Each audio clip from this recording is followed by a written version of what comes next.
Today we are diving straight into part 2 of the physics of the touchscreen. While our first video on this topic was a descriptive overview of how these devices sense your presence, today we are going deeper into the actual mathematics that govern these invisible fields. If you missed that first part, you can watch it here. I've also left a link in the description. When you first learn about electricity, you're taught the classic formula for a parallel plate capacitor.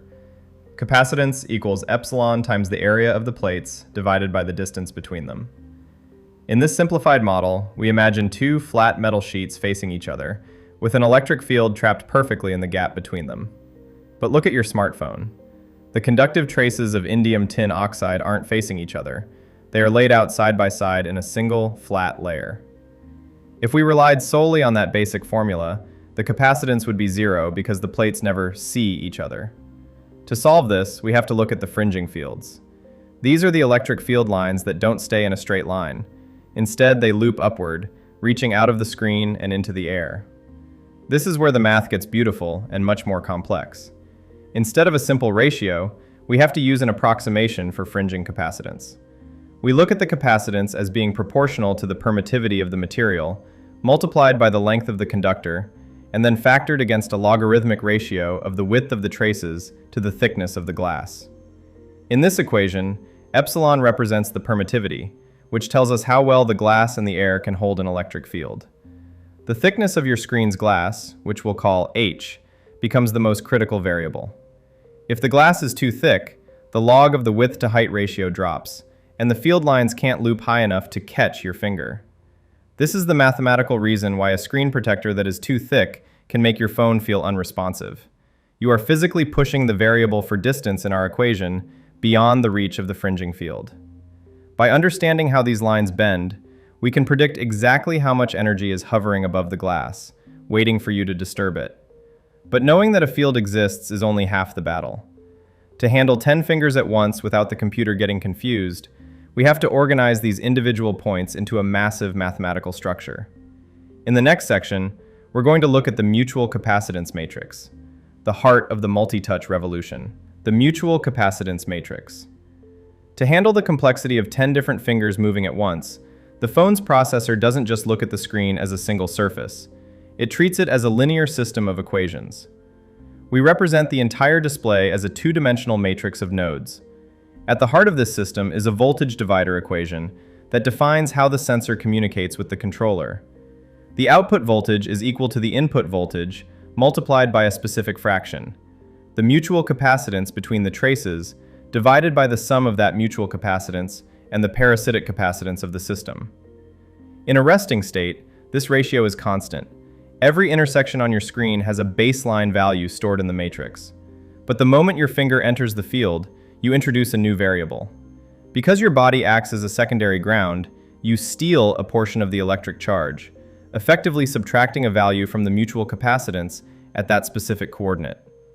Mathematically, the processor is performing a real-time matrix subtraction. It takes the baseline matrix, the screen when it's empty, and subtracts the current matrix, being scanned hundreds of times per second. The result is a finger matrix, where almost every value is zero, except for the clusters of coordinates where your touch has caused a significant mathematical dip. This is where we encounter the challenge of the signal-to-noise ratio, or SNR. In a perfect world, the dip in voltage is clear and sharp. But in reality, the system is fighting noise, stray electrons from a cheap wall charger, or the chaotic electrical interference from a nearby fluorescent light. If the noise values in the matrix are too high, the processor can't tell the difference between a deliberate touch and a random fluctuation.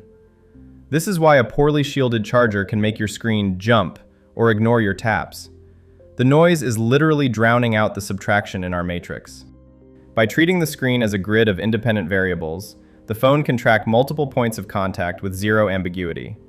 But for this matrix to be useful, it has to update fast, faster than the human eye can see.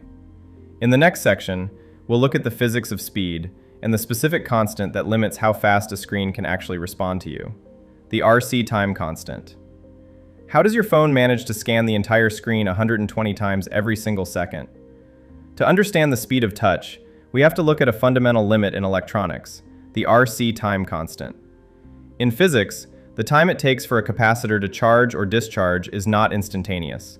It's governed by the product of resistance, represented by R, and capacitance, represented by C. This product gives us tau, the time constant. Specifically, the voltage at any given microsecond follows an exponential decay or growth curve. For the phone to get an accurate reading, it needs the capacitor at each intersection to reach about 99% of its full charge. Mathematically, this requires a waiting period of roughly 5 times tau. This creates a massive engineering trade-off. We use indium tin oxide because it is transparent, allowing the light from the pixels to reach your eyes. However, compared to a metal like copper, ITO is a mediocre conductor. It has a much higher resistance. As the resistance goes up, tau increases, and the speed limit of the screen drops. If the resistance is too high, the capacitor can't charge fast enough before the controller moves on to the next row in the matrix.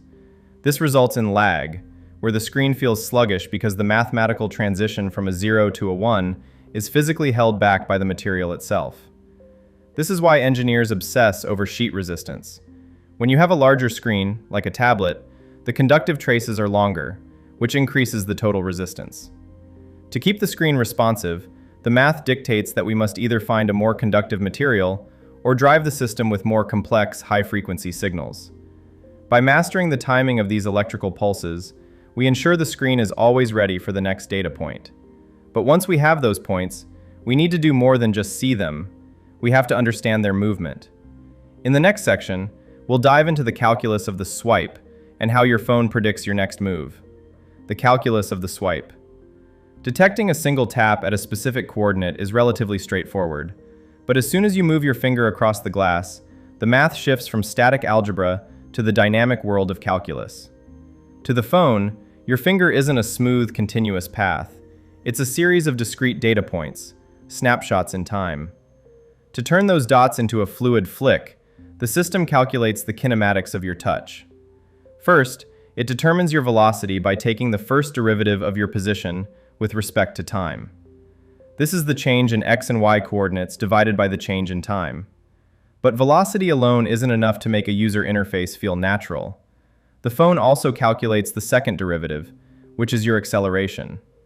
If the phone sees a high acceleration followed by a sudden release, it knows you aren't just moving an icon, you're flicking a list. The math here determines the momentum. The processor uses these derivatives to calculate how far the screen should continue to scroll, even after your finger has left the surface. One of the biggest challenges is latency, the tiny gap between your movement and the screen's response. To fight this, modern devices use predictive math. By analyzing your current velocity and acceleration, the device doesn't just draw where your finger is. It uses a linear extrapolation, or a spline, to predict where your finger will be 10 milliseconds into the future. It is essentially drawing a reality that hasn't happened yet to make the digital experience feel instantaneous. This predictive calculus is what makes a touchscreen feel like an extension of your own body. However, all of this precise math assumes that the input is coming from a human finger. When nature interferes, the variables change entirely. In the next section, we'll see how the math of permittivity allows your phone to tell the difference between a deliberate touch and a drop of rain. The water logic and advanced permittivity. If the phone was simply looking for anything that conducts electricity, a rainy day would be a disaster. Every drop of water on your screen would look like 1,000 ghost fingers. To prevent this, we have to look at the math of relative permittivity, represented by the Greek letter epsilon. Relative permittivity, or the dielectric constant, is a measure of how much an electric field is concentrated by a material. In the vacuum of space, this value is exactly 1. For a human body, which is essentially a giant bag of salty electrolytes, the effective permittivity is quite high. But water also has a very high relative permittivity, around 80. On paper, a drop of water and a human finger look almost identical to a basic sensor. The secret to telling them apart lies in the mathematical difference between self-capacitance and mutual capacitance. When a water droplet lands on the glass, it acts as a local bridge. Because it is small and isolated, it actually increases the capacitive coupling between the transmitting and receiving lines. In our matrix, this shows up as a spike, or an increase in the signal. A human finger, however, is grounded through your body. When you touch the screen, you don't just bridge the lines, you drain the field. This creates a dip, or a decrease in the signal. The phone's processor is running a comparative algorithm, a battle of the sigmas. It checks the mutual capacitance matrix for a decrease in charge and cross-references it with a self-capacitance scan. If the math shows a concentrated increase without a path to ground, the processor labels it as noise or water and simply ignores it. By using these complex ratios of permittivity, your phone can distinguish between a raindrop and a deliberate command. But even when the screen knows it's you, we sometimes want to interact with a level of precision that a blunt human fingertip can't provide. In our next section, we'll wrap things up by looking at the active stylus and how we use resonant frequencies to bypass the limits of biology altogether. The active stylus and resonance.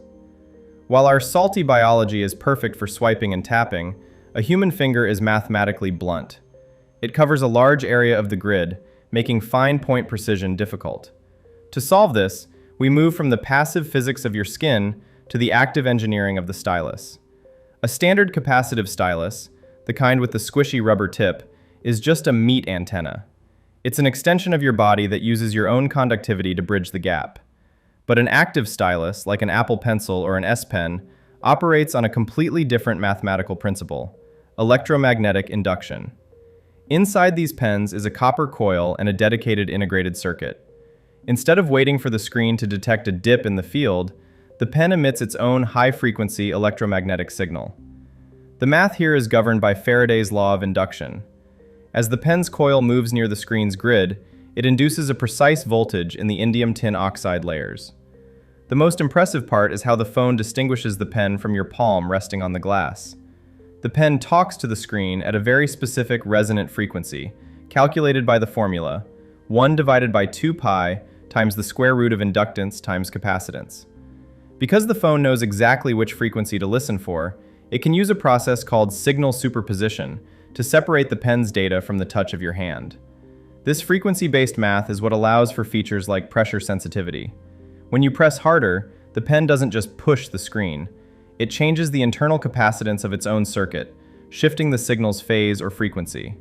The phone's processor decodes this shift in real time, translating a physical force into a thicker digital line. By combining the natural conductivity of your body with the resonant precision of active electronics, the touchscreen becomes a high-speed laboratory. It is a masterpiece of material science and coordinate geometry, constantly calculating the physics of you to bridge the gap between the physical and the digital worlds. Integrating the physics of you. We've traveled from the invisible loops of fringing fields to the matrix subtractions of multi-touch, and through the calculus of every swipe.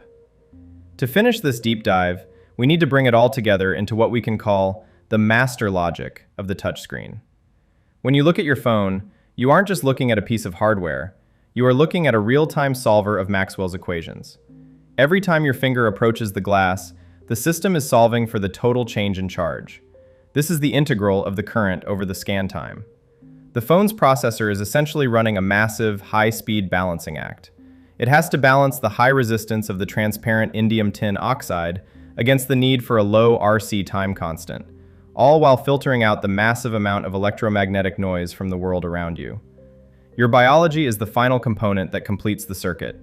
You are a conductive, ionic mass with a specific relative permittivity that allows you to act as a massive electrical sink. By bringing your finger within a fraction of a millimeter of that grid, you are physically bending the electrostatic field lines of a capacitor. You are creating a measurable dip in voltage, a mathematical signature that no piece of plastic or dead keratin could ever replicate. It's easy to take this for granted because the engineering is so seamless, but it is a beautiful overlap of material science, coordinate geometry, and human physiology. You aren't just using a tool, you are electrically coupling with it every single time you check a notification. That is the visual logic of the touchscreen. It isn't just a window into the digital world, it's a mirror for the physics of you. Thanks for joining us for this advanced look at the math of touch on Photon Lab. We've moved from description to derivation, and if you're ready to see how these same principles of electromagnetic wave propagation are used to keep GPS satellites in sync with your phone, check out this video here. I'll see you in the next one.